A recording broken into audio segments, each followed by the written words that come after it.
പ്രിയപ്പെട്ടവരെ നമസ്കാരം. ഞാൻ നിങ്ങളുടെ സ്വന്തം CP ഷാജിയാണ്.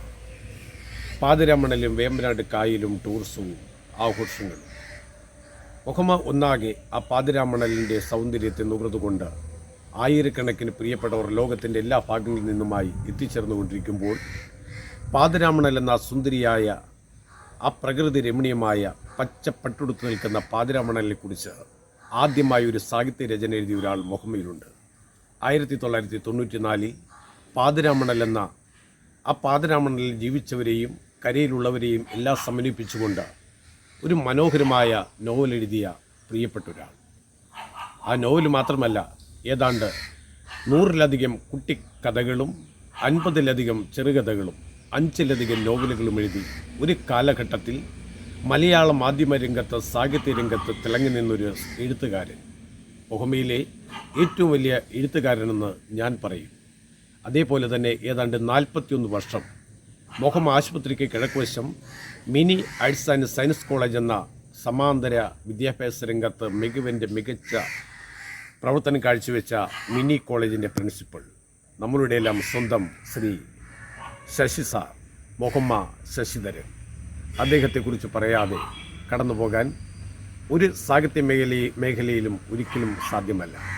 ഇന്ന് പാതിരാമണലിൻ്റെ ആഘോഷ പരിപാടികൾ ആരംഭിക്കാനിരിക്കുമ്പോൾ പാതിരാമണലിനെക്കുറിച്ച് ആദ്യമായൊരു സാഹിത്യം എഴുതി നോവൽ എഴുതി ശ്രദ്ധേയനായ ശശി സാർ, അദ്ദേഹത്തെക്കുറിച്ചാണ് ഇന്നെൻ്റെ വീഡിയോ. കൃത്യമായും ഈ വീഡിയോ ഷെയർ ചെയ്ത് ഒത്തിരി അകലങ്ങളിലേക്ക് മിനി കോളേജിൽ പഠിച്ച് കടന്നുപോയവർ, ശശി സാറിൻ്റെ നോവലുകളും കഥകളും വായിച്ചവർ, അവർക്ക് മുന്നിലേക്ക് ഈ വീഡിയോ എത്തിക്കണമെന്നുള്ള അപേക്ഷയോടെ കാണാം. ശശി സാറുമായി ഞാൻ അല്പസമയം സംസാരിച്ച ആ വാക്കുകളും ദൃശ്യങ്ങളും.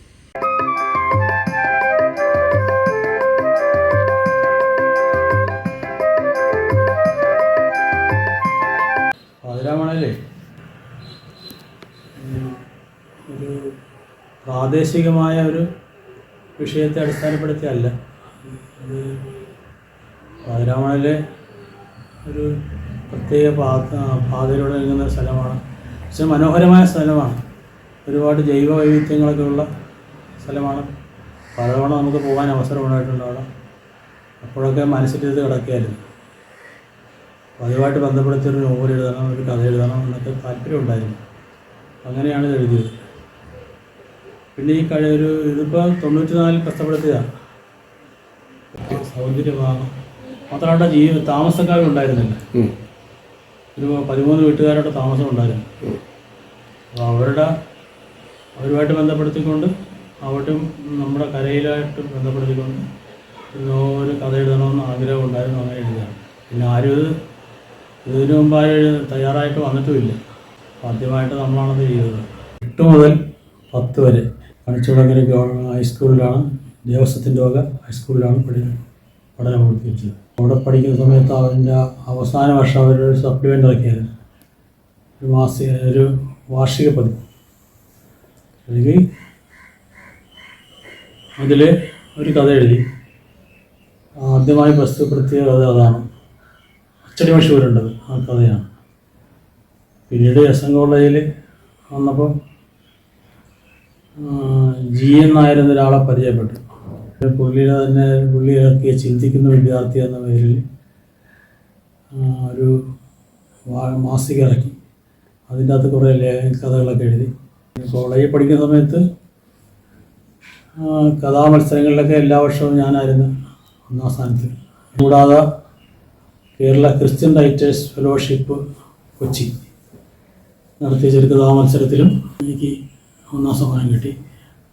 മനോരമ നടത്തിയൊരു ചെറുകഥാ മത്സരത്തിൽ 3ാം സമ്മാനം എനിക്കായിരുന്നു. വിശ്വനാഥൻ എന്ന് പറയുന്ന ആളിൻ്റെ നേതൃത്വത്തിൽ നടന്നിരുന്ന ഒരു സംഘടനയുണ്ട്.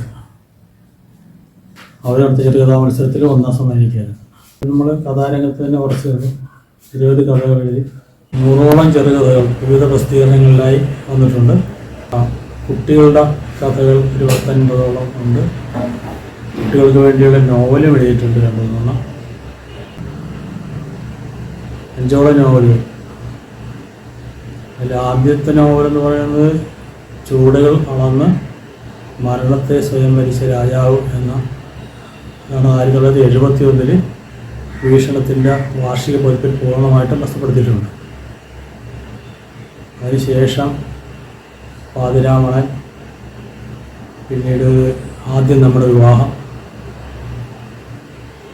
പിന്നെ വിളിപ്പെണ്ണ്, ദ്വയി, നീണ്ട കഥകൾ നിരവധി. അത് ഊട്ടിലെ തണുത്ത പകലുകൾ,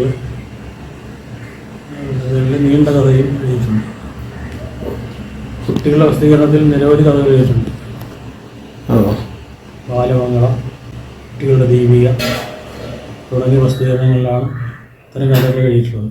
വീക്ഷണത്തിൻ്റെ സപ്ലിമെൻ്റ് 1971 അത് പ്രസിദ്ധപ്പെടുത്തി പൂർണ്ണമായിട്ട്. മാതൃഭൂമി ഒഴികെയുള്ള എല്ലാ പ്രസിദ്ധീകരണങ്ങളിലും കഥകൾ എഴുതിയിട്ടുണ്ട്. വീട്ടിൽ പുസ്തകശേഖരം ഉണ്ടായിരുന്നു. മൂത്ത സഹോദരൻ വായനയോട് താല്പര്യമുള്ള ആളാണ്. ദേശാഭിമാനി വായനശാല, SD ഗ്രന്ഥാലയം തുടങ്ങിയ വായനശാലകളിൽ പുസ്തകം എടുക്കുമായിരുന്നു. അതുമൊക്കെ ഒരു അനുഗ്രഹം. വായനയാണ് എന്നെ മുന്നോട്ട് നയിച്ചത്. MM കുറുപ്പ് സഹായിച്ചിട്ടുണ്ട്. ദേശാഭിമാനി, തേക്കിൻകാട് ജോസഫ് വിമർശകനും ചിന്തകനുമൊക്കെ ആയിരുന്ന CP സുനിൽ. ഇങ്ങനെ 2-3 പേരാണ് നമ്മളെ എഴുത്തിൻ്റെ മേഖലയിൽ നമ്മളെ സഹായിച്ചത്. ഈ വാചകം ആരെങ്കിലും സംസാരിക്കുന്നത്, ഒരാൾ സംസാരിക്കുന്ന കേട്ടുന്ന ഒരു വാചകം മതി ചിലപ്പോൾ. അത് ഒരു വാചകം, ഒരു വാക്ക്, ചിലപ്പോൾ വായനക്കിടയിൽ കിട്ടുന്നൊരു വാക്ക്, ഇതൊക്കെ കഥ എഴുത്തിന് നമ്മൾ പ്രോത്സാഹിപ്പിക്കും. അത് പിന്നെ കഥയായിട്ട് രൂപാന്തരപ്പെടും. മനസ്സിൽ കിടന്നിങ്ങനെ മനസ്സിലിരിക്കുന്നത് വന്നിട്ട് അവസാനം അത് രൂപപ്പെടുത്തിയെടുക്കും ഒരു കഥയായിട്ട്. മാധ്യമ രംഗത്താണ് ഇപ്പോൾ പ്രവർത്തിക്കുന്നത്. ഇപ്പോൾ ജന്മഭൂമി പ്രാദേശിക ലേഖകനായിട്ട് വർക്ക് ചെയ്യുന്നുണ്ട്. ഡിഗ്രി കഴിഞ്ഞ് പുറത്തിറങ്ങി ആ വർഷം തന്നെ 41 കൊല്ലത്തോളം സ്ഥാപനം നടത്തി. Mini arts and science college. Mini arts and science college എന്ന സ്ഥാപനം സത്യത്തിൽ തുടങ്ങിയത് ഞാനല്ല, വേറെ 2-3 സുഹൃത്തുക്കൾ കൂടിയാണ് തുടങ്ങിയത്. ജയപ്രകാശ്, ഒരു മുരളീധരൻ, ശശിധരൻ, പിന്നെ 3 പേര്. ഈ 3 പേരും ഭാഗികമായി എന്നോട് സഹകരിച്ച് നിന്നിരുന്ന ഈ 3 പേരും 41 കൊല്ലക്കാലം നിരവധി വിദ്യാർത്ഥികളെ പഠിപ്പിക്കാനുള്ള അവസരം കിട്ടി. അതിൽ രക്ഷപ്പെട്ടവർ ധാരാളമുണ്ട്. അതുപോലെ അധ്യാപകരും ഉണ്ട്. ഷൈജ് സാറിനെ കുറിച്ച് ഞാൻ തയ്യാറാക്കിയ വീഡിയോ നിങ്ങൾ കണ്ടു കാണുമെന്ന് വിശ്വസിക്കുകയാണ്. സാറിൻ്റെ എഴുത്തും വായനയും മുഹമ്മയുടെ ചരിത്രത്തിന് ഭാഗം തന്നെയാണ്. ഇനിയും മുഹമ്മയുടെ ഒത്തിരി ശ്രദ്ധിക്കപ്പെടേണ്ട എഴുത്തുകാരും കലാകാരന്മാരും അരങ്ങിന് പിന്നിലുണ്ട്. അവരെയൊക്കെ പരിചയപ്പെടുത്തിക്കൊണ്ട് ഇനിയും എൻ്റെ വീഡിയോ വരുമ്പോൾ സ്വീകരിക്കാൻ നിങ്ങളെല്ലാവരും ഉണ്ടാവണം. എല്ലാ നല്ല മനസ്സുകൾക്കും സ്നേഹ ആദരവുകളോടെ നന്ദി, നമസ്കാരം. നിങ്ങളുടെ സ്വന്തം CP ഷാജി മുഹമ്മദ്.